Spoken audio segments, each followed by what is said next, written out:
Now we're going to go to our exclusive with longtime Wheel of Fortune host Pat Sajak. He's sitting down for his first interview since he had that emergency surgery that temporarily forced him off the show. After more than 4 decades of smiling contestants, spinning wheels, and effortless charm, Pat Sajak shocked longtime viewers when he finally revealed the real reason he walked away from. Some believed he was pushed out. Others suspected behind-the-scenes drama, contract disputes, or tensions that had brewed quietly for years. But when Pat finally addressed it himself, his explanation wasn't what most people expected. And in some ways, it was more surprising than any rumor.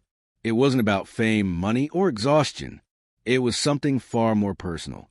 And depending on how you look at it, his decision could be seen as either bold and surprisingly controversial.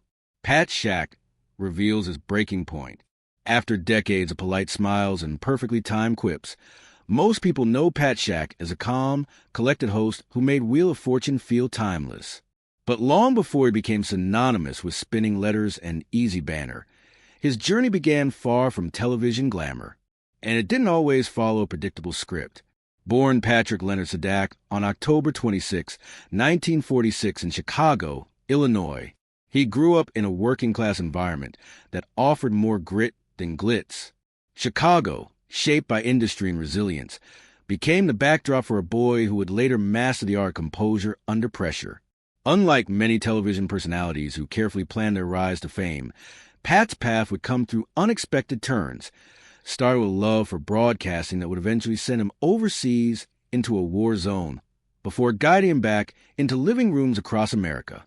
During the 1960s, Pat attended Columbia College Chicago, where he studied communications and developed a natural comfort behind the microphone. He didn't wait for permission to pursue radio. He jumped in early working as a DJ while still in school. But just as his broadcasting dreams began to take shape, life threw him into a completely different setting. From 1968 to 1970, Pat served in the U.S. Army during the Vietnam War. While many were sent into combat, Pat's weapon wasn't a rifle. It was a microphone. He became a disc jockey for Armed Forces Radio, greeting fellow soldiers with the now famous line, "Good morning, Vietnam," echoing the same style later popularized by Robin Williams in film. Even in the middle of conflict, he brought levity, comfort, and familiarity through his voice. It was proof that he had something rare, the ability to connect through sound alone. Returning to civilian life after Vietnam, Pat didn't waste time trying to rebuild his broadcasting career.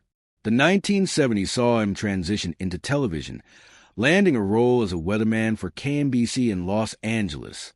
Viewers noticed something different about him. He wasn't just reading forecasts. He was entertaining without trying. His subtle humor and calm tone stood out in a city packed with personalities aiming for attention. And someone important was watching. Wheel of Fortune creator M.V. Griffin. In 1981, Griffin made a decision that would change both their careers. He selected Pat Sajak to replace the original Wheel of Fortune host, Chuck Woolery. At first, some network executives resisted the change. They thought Pat was too low-key, maybe even too ordinary. But Griffin insisted he saw something others didn't. A host who wouldn't dominate the show, but would let others shine.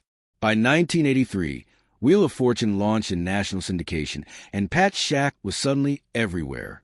The format was simple. Spin the wheel, solve the puzzle, win the prize. But what made it work wasn't just a game. It was Pat's ability to make contestants feel at ease while keeping viewers entertained. He didn't try too hard. He didn't steal the spotlight. He simply guided the show like an old friend sitting across the room. His charm wasn't loud. It was steady, and America embraced it. Within a few years, he wasn't just a host. He was part of daily life. Millions tuned in not just for prizes, but for the comfort of hearing his voice at the end of the day. At the height of his success, Pat decided to test his versatility. From 1989 to 1990, he hosted the Pat Sajak Show on CBS, a late-night talk show designed to compete with Johnny Carson's Tonight Show. It was a bold move and a risky one.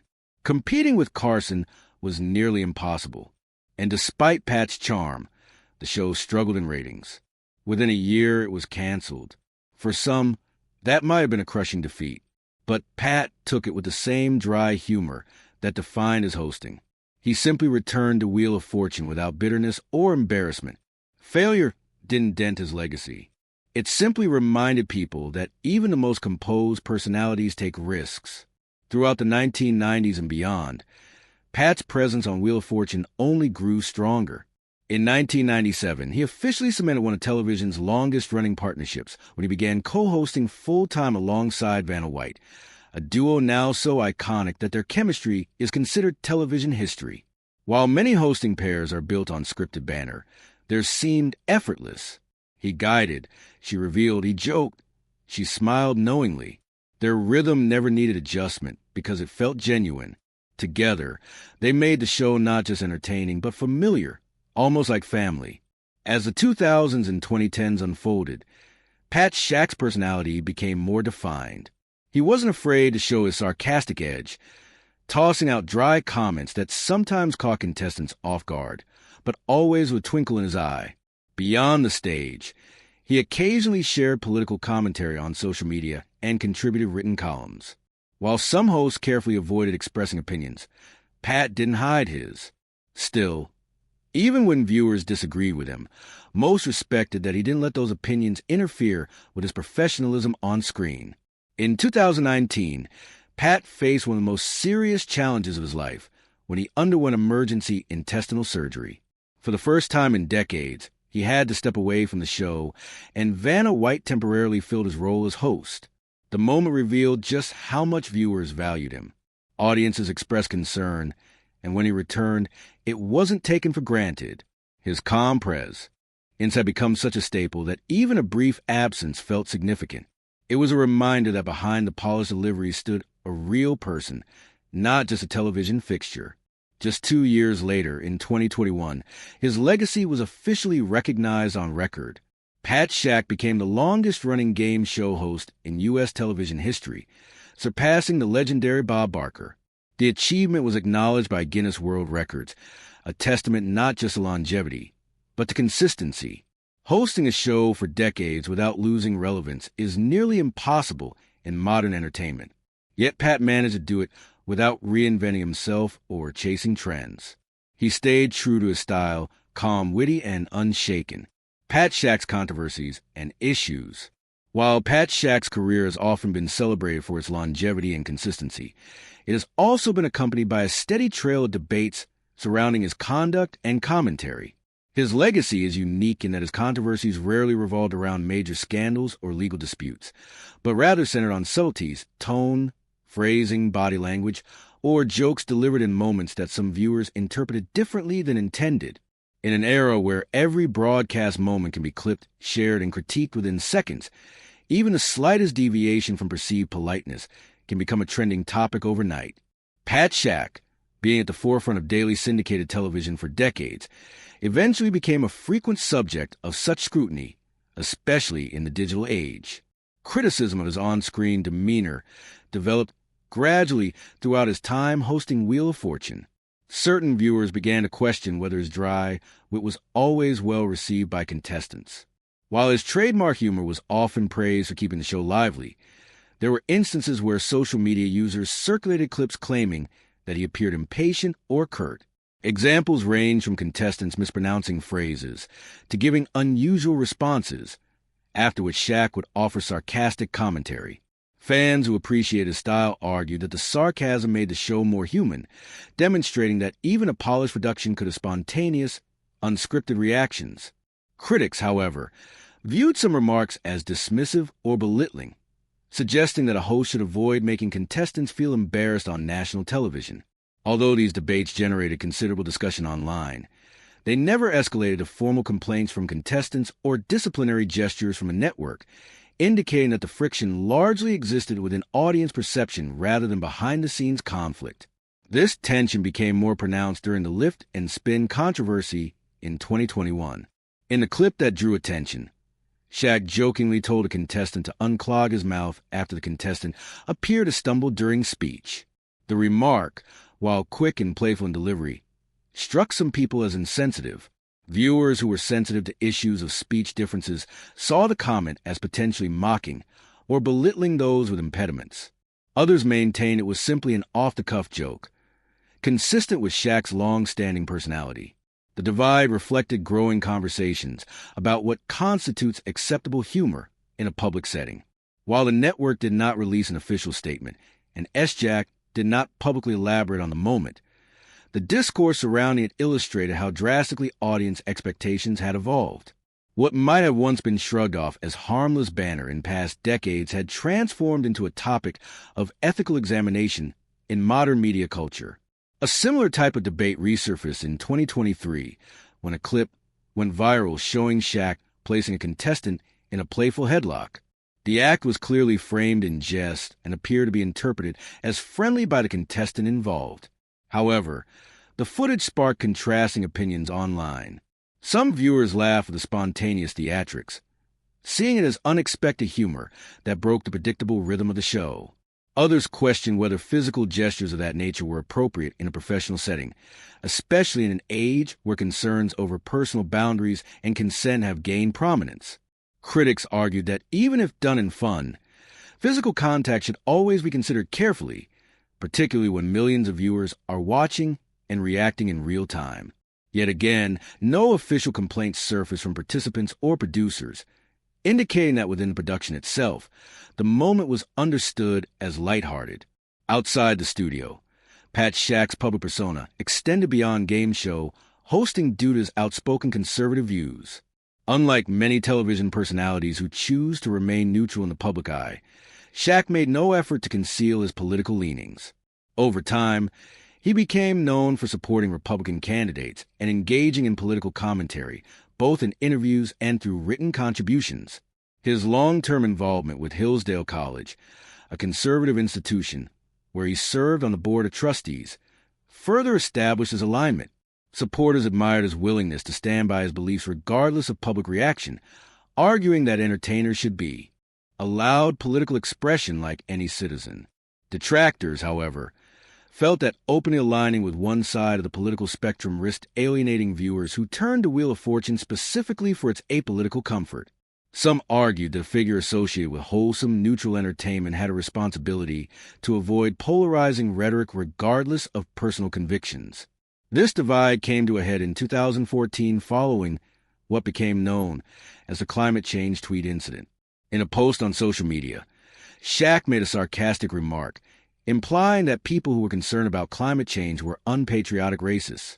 The exaggerated phrasing was meant to be humorous, but for many online readers, the tone crossed a line.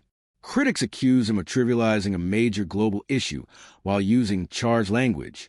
As backlash mounted, Sajak eventually deleted the tweet and clarified that it had been intended as a joke. Nevertheless, the reaction demonstrated how quickly a single sentence could reshape the public's perception. Even longtime fans who adored his work on television paused to reflect on whether such commentary reflected poorly on his otherwise affable image. Wheel of Fortune's legacy in the field of controversies. While controversies and personal views have occasionally shaped public reception of its hosts, the legacy of Wheel of Fortune itself tells a very different story. One built not on conflict, but on endurance, innovation, and cultural permanence. Long before its modern-day debates and headline moments, the show began as a simple concept: a spinning wheel, a word puzzle, and the thrill of guessing a phrase before time ran out.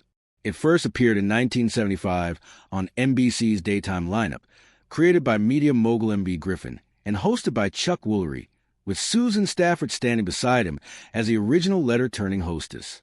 At the time, it was seen as just another daytime game show entering a crowded television field filled with trivia contests and variety formats. But something about the show's structure, its visual suspense, its familiar rhythm, and its everyday relatability quickly drew in audiences. Viewers didn't just watch the contestants.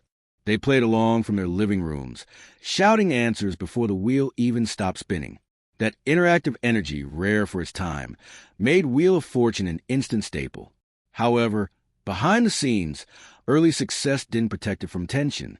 In 1981, a salary dispute between Chuck Woolery and NBC resulted in Woolery's departure from the show, leading to a pivotal shift in its identity. Enter Pat Sajak, a former radio host and weatherman who was selected by M.V. Griffin to replace Woolery. At first, executives reportedly doubted whether Shaq had the charisma to lead a national game show, but Griffin insisted, and the decision would define the future of the franchise. Shaq's calm delivery, dry humor, and steady presence made him an instant fit, helping transition the show through its first major change without disrupting its rhythm. A year later, another change reshaped its presentation even further when Susan Stafford stepped down, making way for Vanna White in 1982. What happened next was something few could have predicted. Vanna didn't just become a co-host. She became a cultural phenomenon. Her elegance, charm, and signature letter-turning quickly became symbolic of the show itself. Together, Shaq and White formed a pairing so strong that it would later be recognized as the longest-running television hosting partnership in history. The show's format received its biggest boost in 1983 when it launched into syndicated evening programming. That move transformed Wheel of Fortune from a daytime favorite into a prime-time sensation. Unlike many shows that faded with time, Wheel adapted to its expanding audience without altering its formula. By 1988, it became the most watched syndicated program in the United States, surpassing all other game shows on air. The wheel, once just a prop, became a symbol of American television. Families gathered around it after dinner. Contestants trained for it like athletes. Local news anchors referenced it in broadcasts. It wasn't just a show. It was a ritual. What made it so effective was not complexity, but familiarity. Everyone knew how it worked. There were no confusing rules, no sudden twists, just luck, letters, and the satisfaction of solving something before someone else did. Then came technological evolution. In 1997, the show made a major visual update by automating its puzzle board, replacing the manual spinning tiles with touch-activated monitors. Some longtime fans fear the change would dull the charm of Vanna physically flipping letters, but her graceful transitions and signature hand motions kept the illusion alive. The update made the show feel modern, without abandoning its simplicity. More enhancements followed. In 2008, the show celebrated 25 years in syndication, a milestone few television programs ever reach.